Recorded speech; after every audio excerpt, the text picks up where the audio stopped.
What's going on, guys? It's your boy Joe Farewell, and I'm excited to bring you on today because I'm going to show you how to run your pistol trigger a little bit better so you can shoot faster and more accurately and more consistently across the board. Check it out.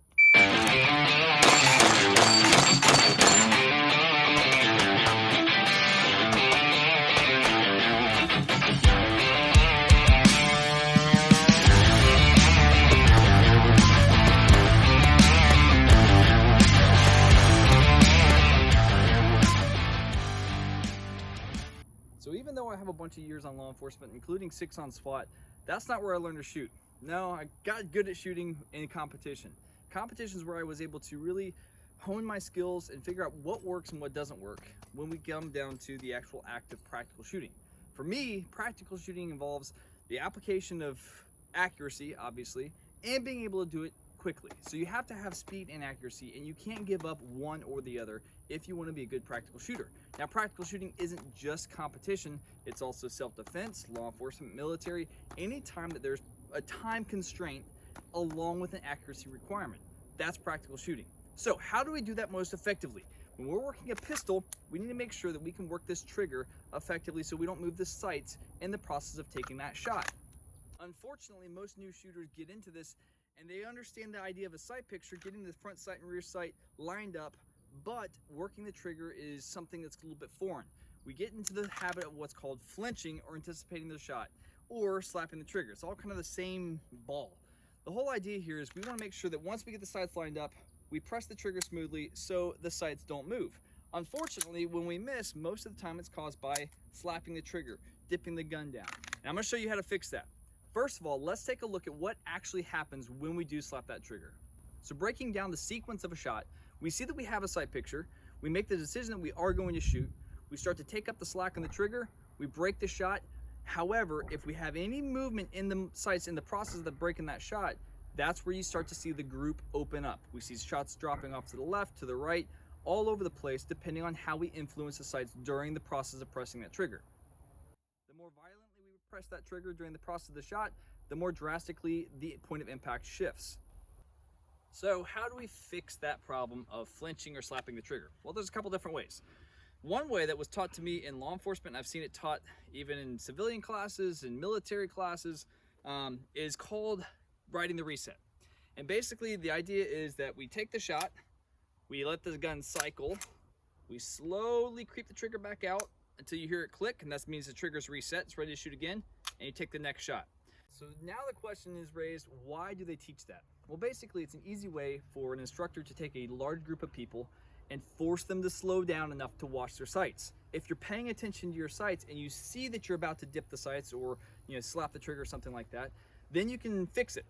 The problem is it slows you down. And if you remember what I said earlier, we want to be able to be good practical shooters, which means we have to have speed and accuracy, both of them together.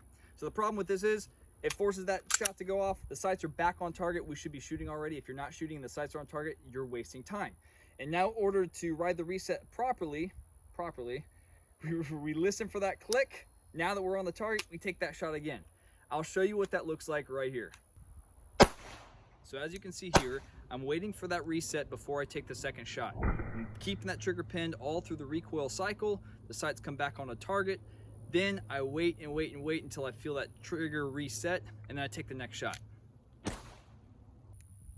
So while that is one way to kind of fix that initial problem a little bit, I don't encourage you to do that. That's called the click bang method. And it's a little homage to my boy JJ Ricaza. I learned a lot of this stuff from him, and he's a really phenomenal teacher. If you ever get a chance to train with him, you should do so.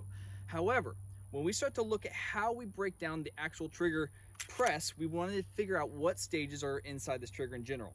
So the first stage that we have is slack, and that's where the trigger moves freely. From here, we have the wall, and that's the first contact where you have resistance. So slack, wall, and then we have prep. And this is the most important part. After we hit the wall, we want to start pressing the trigger farther to the rear. Once we get to the point where it's about to go off, that's fully prepped. My goal is to not have any movement between the time that my sights settle and my trigger takes the shot. So as you can see there, it was fully prepped. The second part of this is reset. So we want to make sure that as the gun goes off, we reset the trigger quickly and prep again as it settles back onto the target. So now that we're back to here, I take the second shot and we're much more efficient in our movement and in our speed. I'm going to show you what that looks like in slow motion so you can kind of get a feel for it and how I work the trigger effectively to get accurate shots quickly.